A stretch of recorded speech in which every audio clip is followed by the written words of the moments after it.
When the now Carol Seubert Marx said goodbye to the University of Toledo as a senior tri-delt and cum laude economics graduate in 1976, she likely had no idea that she would return to her alma mater in 2016 as an award winner.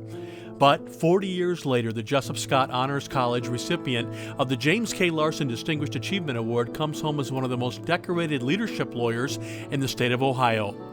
Born in Fort Wayne, Carol moved to Toledo at the age of 2. Her parents, Harry and Ruth, were both UT graduates who met on campus. Our Pixie Girl's dad completed a degree in mechanical engineering in 1949, while Mom earned 2 degrees, one in business in 48 and a master's degree in elementary and early childhood education in 85. Carol's leadership abilities began to take shape at Start High School, attending Buckeye Girls State. When Toledo high schoolers took over city government for a day, the soon-to-be class valedictorian was a member of city council, which was dominated by high-achieving women. Carol has always been ahead of the gender curve. She played on the first girls' interscholastic basketball team at Start. At UT, Jim Larson was instrumental in influencing Carol's course of study and achieving more than she thought she could in areas in which she wasn't necessarily comfortable.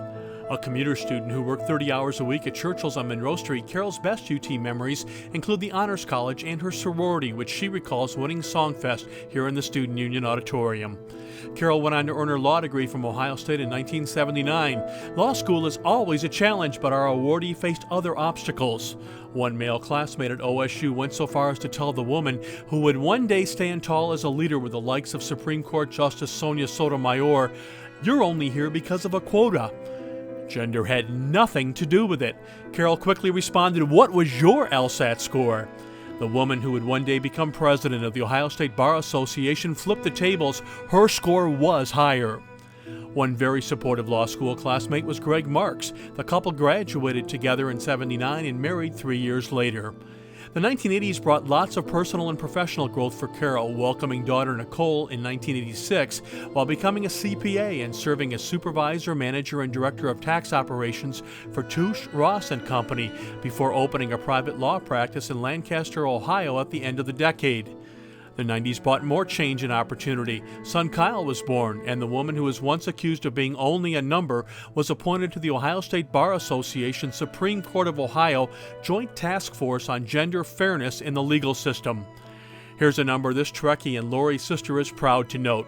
In 2011, Carol became just the 6th female president in the more than 130-year history of the State Bar Association. Kyle's mom was now leading an organization with nearly 30,000 members, one which Carol focused on the positives of being a lawyer rather than the negatives. Carol's term with OSBA ended in 2013, but her involvement with the organization has not. The attorney, whose areas of practice include Social Security disability appeals, workers' compensation representation, and estate planning and probate matters, will become president of the OSBA's $33 million foundation next year. Carol is a big dude when it comes to community service work. Past chair of the Fairfield Medical Center, where she led a $32 million construction project. She's a past president of Meals on Wheels in Fairfield County and is a past president of the Fairfield Family Counseling Center. She's climbed mountains to get to the top of her profession. Carol Seubert Marx is the James K. Larson Distinguished Achievement Award winner for 2016 in the Jesup Scott Honors College.